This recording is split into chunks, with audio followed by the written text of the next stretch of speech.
नमस्कार दोस्तों, कैसे हैं आप सब। आई होप कि आप अच्छे होंगे और स्वस्थ होंगे। तो आइए जानते हैं सकट चौथ की कहानी, देवरानी जेठानी वाली कथा।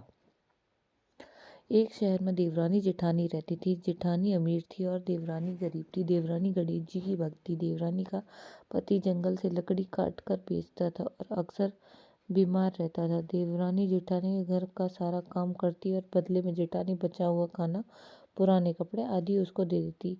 इसी से देवरानी का परिवार चल रहा था। माघ महीने में देवरानी ने तिल चौथ का व्रत किया।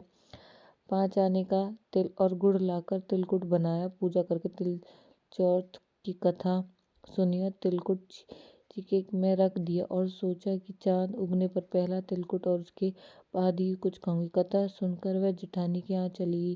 खाना बनाकर जेठानी के बच्चों से खाना खाने को कहा तो बच्चे बोले, माँ मैं व्रत किया है और माँ भूखी है। जब माँ खाना खाएगी हम भी तभी खाएंगे।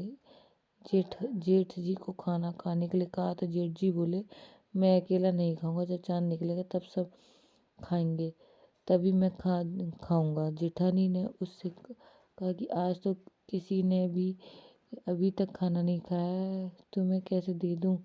तुम सुबह सवेरे ही बचा हुआ खाना ले जाना। देवरानी के पति घर पर पति बच्चे सब आस लगाए बैठे थे कि आज तो त्योहार है, कुछ पकवान आदि खाने को मिलेगा। तुरंत जब बच्चों को पता चला कि आज रोटी भी नहीं मिलेगी तो बच्चे रोने लगे। उसके पति को भी बहुत गुस्सा आया। कहने लगा, सारा दिन काम करके भी 2 रोटी नहीं ला सकती, क्या काम करती हो वहाँ। पति ने गुस्से में आकर पत्नी को कपड़े धोने के धोवाने से मारा। धोवाना हाथ से छूट गया तो पाटे से मारा। वह बेचारी गणेश जी को याद करती हुई रो पानी पीकर सो गई। उस दिन गणेश जी देवरानी के सपने में आ कहने लगे, धोवने मारे पाटे मारी, सो रही है या जग रही है। वह बोली, कुछ सो रही हूँ, कुछ जग रही हूँ। गणेश जी बोले, भूख लगी है, कुछ खाने को दो। देवरानी बोली, क्या दूं, मेरे घर में तो अन्न का एक दाना भी नहीं है। जेठानी बच्चा कुछ खाना देती है, आज वह भी नहीं मिला। पूजा का बचा हुआ तिलकुट छीके में पड़ा है, वही खा लो। तिलकुट खाने के बाद गणेश जी बोले, धोवने मारी पाटे मारी, निमटाई गई है, कहाँ निपटे। वह बोली, यह पड़ा घर, जहाँ इच्छा हो निमट लो।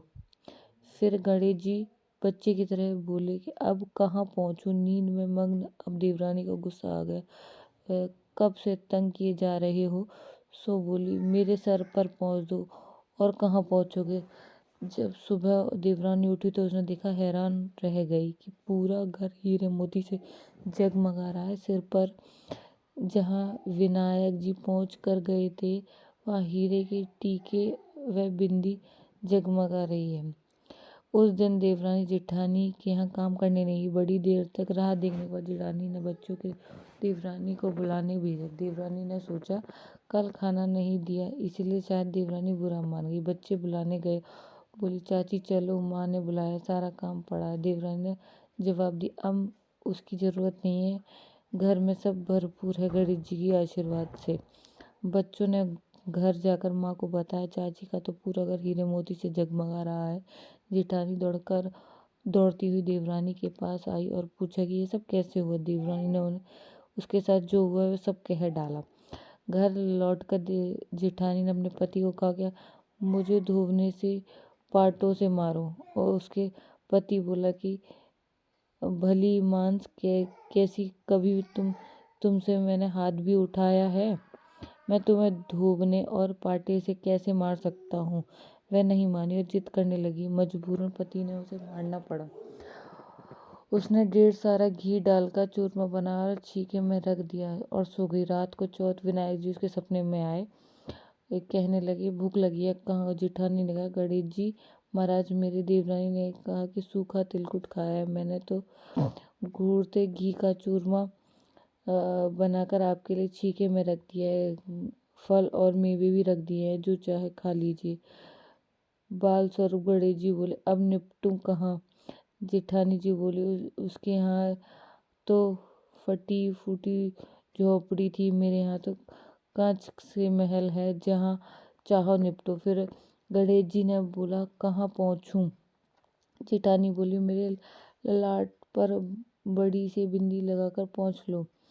धन की भूखी जेठानी सुबह जल्दी उठी तो सोचा घर हीरे जवाहरातों से भरपूर होगा, पर देखा तो पूरे घर में गंदगी फैली हुई थी। तेज बदबू आ रही थी, उसके सिर पर भी बहुत सी गंदगी लगी थी। उसने कहा, गणेश जी महाराज जी, आपने क्या किया? मुझसे रूठे देवरानी पर टूटे। जेठानी के घर की सफाई करने बहुत कोशिश करी, पर गंदगी और ज़्यादा फैलती गई। जेठानी के पति को मालूम चला कि वह बहुत गुस्सा हुआ। बोला, तेरे पास तो सब कुछ था, फिर भी तेरे मन नहीं भरा? परेशान होकर चौथ के गणेश जी की मदद की विनती करने लगी। गणेश जी ने कहा, देवरानी से जलन के कारण तूने जो किया है वह उसी का फल है। अब तू अपने धन में से आधा उसे देगी, तब यह सब साफ होगा। उसने आधा धन बांट दिया, किंतु मोहरे की एक घंटी चूल्हे के नीचे गाड़ रखी थी। उसने सोचा किसी को पता नहीं चलेगा, उसने उस धन को नहीं बांटा। उसने कहा कि हे गणेश जी, अब तो यह बिखराव समेटो। वह बोले, पहले चूल्हे के नीचे से गड़ी हुई मोहरे की सहित ताकि हाडी सहित ताकि में रख दो, तो सुई के भी 2 हिस्से कर दो। इस प्रकार गगाज के बाल स्वरूप में आकर सुई जैसे छोटी चीज का भी बंटवारा किया और अपनी माया समेटी।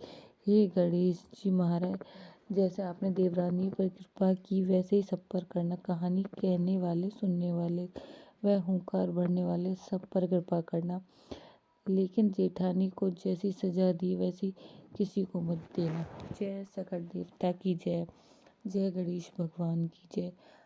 अगर आपको मेरी वीडियो पसंद आई हो तो प्लीज़ लाइक, शेयर और सब्सक्राइब करना बिल्कुल भी मत भूलिएगा।